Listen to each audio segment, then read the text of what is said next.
Welcome to a Blexplanation of the Wyatt Masonings. The first Wyatt Masoning. In the beginning, there were the Los Angeles Tacos, a team that in the first 3 seasons of Blaseball had mostly made a name for themselves by being bad at Blaseball. This was soon to change.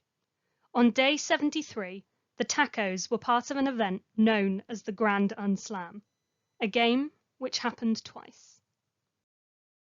During the Season 3 election, the Interviews Decree passed. The decree warned that the Grand Unslam had weakened the bridge, and that space-time was tearing over Los Angeles. Tacos fans were concerned and checked their team page to discover a new name, a new motto, but most surprisingly, the entire team was now called Wyatt Mason. The commissioner was quick to respond to this event. They tweeted out localizing frequencies for each player on the Tacos.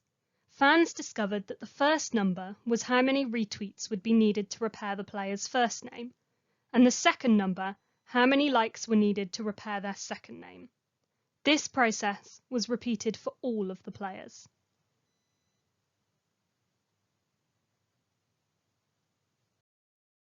Until the commissioner reached the original Wyatt Mason, whose frequency instead showed up as Nan. At this point, the commissioner decided they'd done enough and stopped the localizing. This left the Tacos roster looking a bit different. While none of the stats of the players had changed, the team now had 400% more Wyatts than before. But Wyatt Mason was nowhere to be seen. Or were they? Before Season 4 started, the microphone was discovered on Twitter. Their tweets included phrases like, "help them," and "can you hear me?" but most notably, repeated mentions of the name Wyatt. It is believed that the microphone is the voices of the Wyatt Masons. The microphone was to play a role in Season 8. The Idols board had 3 small microphones next to it. It then tweeted 3 player names: Jalen, Sixpack, and Nan, who was the original Wyatt Mason. As fans successfully got these players into those slots, Nan and Sixpack gained the receiver modification. The pre-game ritual of both receivers then changed from "Hi friends, it is Wyatt, I have a plan." It then changed again in Season 9 to "Jalen, time for Phase 2. Then, immediately following Day X of Season 9, changed to "Have Hope," which it has been ever since. We move forward in time. It is the Season 14 Earl Siesta, the original Wyatt Masoning, a fond memory from 7 months ago. The seasonal reading is here. Its title, Over and Out.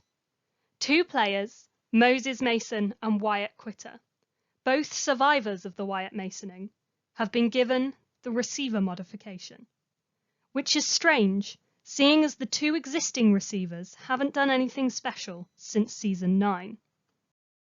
But this was quickly moved over, as there is new excitement gripping the league. Teams had been able to build their stadiums last season, but now they could upgrade them.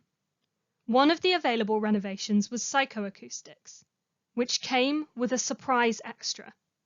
As it was tuned to the stadium in the late siesta, it also localized a Wyatt Mason onto the team.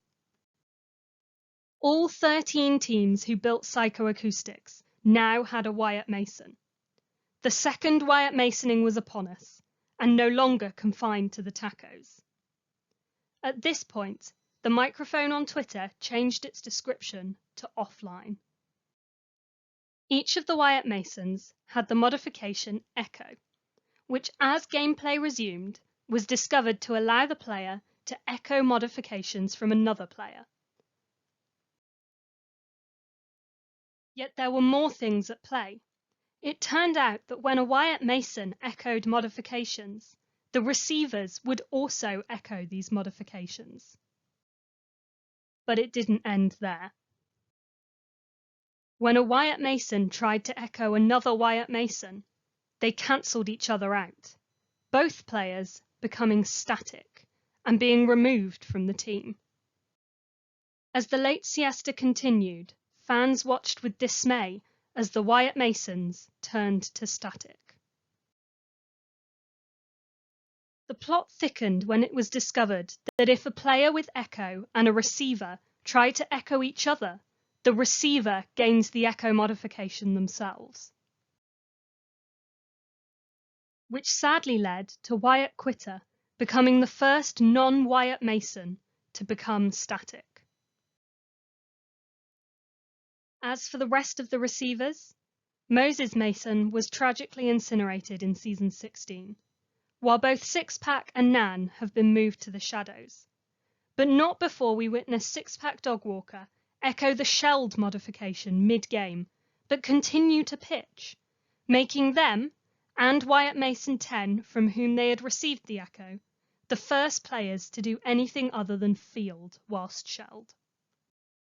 As things stand at the start of season 18, there are only 2 active Wyatt Masons remaining, 1 in each league. Unless the tacos and the garages play each other, these 2 Wyatts may be safe for now, but it is unclear what may happen if all of the Wyatt Masons become static. Thank you for joining me for another Blaxplanation. I'll be back with more Blaseball fun and facts soon, but until then, rejoice, play ball.